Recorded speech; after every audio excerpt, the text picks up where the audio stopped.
Hello all. In this video I'm going to show you a new type of clamping aid I've come up with for clamping acute or obtuse angles. Well, any angle. I've covered making these blocks in a previous video, and I have a whole set to cover different angles for mating with various chair components. I also looked at these aluminium clamping aids from Banggood, whose rounded protrusions allow you to clamp almost any angle, in the right circumstances anyway.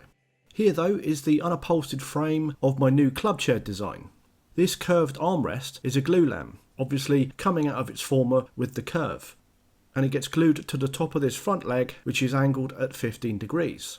The blocks or the aluminium aids won't help in this scenario, but what I've come up with to help with this specific problem I think will help you genuinely clamp any angle on frames, even when your frame components aren't straight.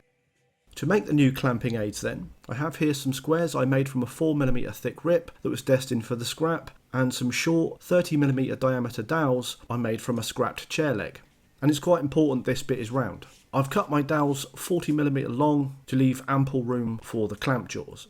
The little squares get a light sand to soften the edges. They are there to spread the clamping force so as not to damage your work, which clamping the dowel alone would do. Next I'm centre marking across onto all the dowels and squares for drilling. On the squares I use a countersink bit to bury the screw head so it doesn't interfere with the workpiece.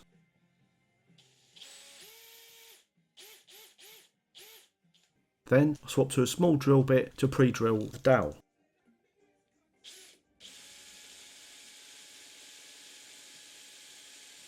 You'll see here I'm just screwing the two pieces together. I should say that I did actually undo this one and add glue as well. Screwing into end grain without glue might not make for the most long-lived of connections.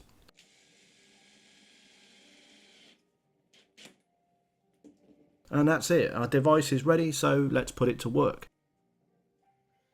I add a tiny piece of double-sided tape to the underside of the aid to hold it to the work while I get the clamps on.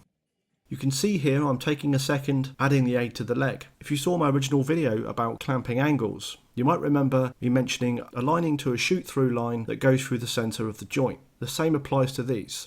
You don't want your clamps pulling biased to the front or rear of your joint. You can just see my shoot-through line there, simply marked with a square dead centre. Same the other side, then get a clamp on, making sure the clamp body is out of the way for the clamps we'll use later to bring the pieces together. Here's a dry fit where I've just checked the fit under clamping pressure. Happy, it's glue and clamp proper time. When you put the first clamp on at this stage, just apply a very light bit of pressure, otherwise you'll just pull everything to one side.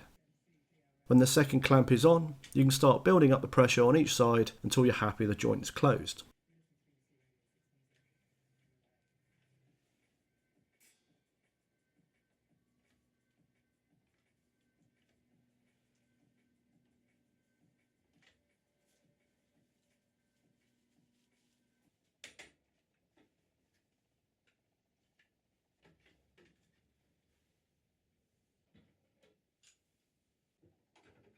With all the clamps off after curing or drying time, at least 24 hours for my Cascamite glue, it just remains to pop off the little clamping aids.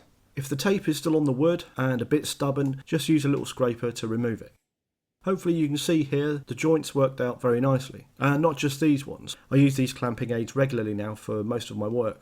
In case you think all this looks a bit of a faff, with using the tape and doubling up the clamps and all that, I'd say that, well for me at least, when your work is going out to clients and shows, I'd argue there's no such thing as a faff for a perfect joint. Perfect results are what matters, and I think these little widgets really help for clamping oblique angles and mitres, even those with curved profiles as shown here. As a side note, yes, these chair parts are made from different woods, some even spliced together. It's a prototype made using offcuts and leftovers, hence the chair getting finished in black. End result looks pretty neat though, I think.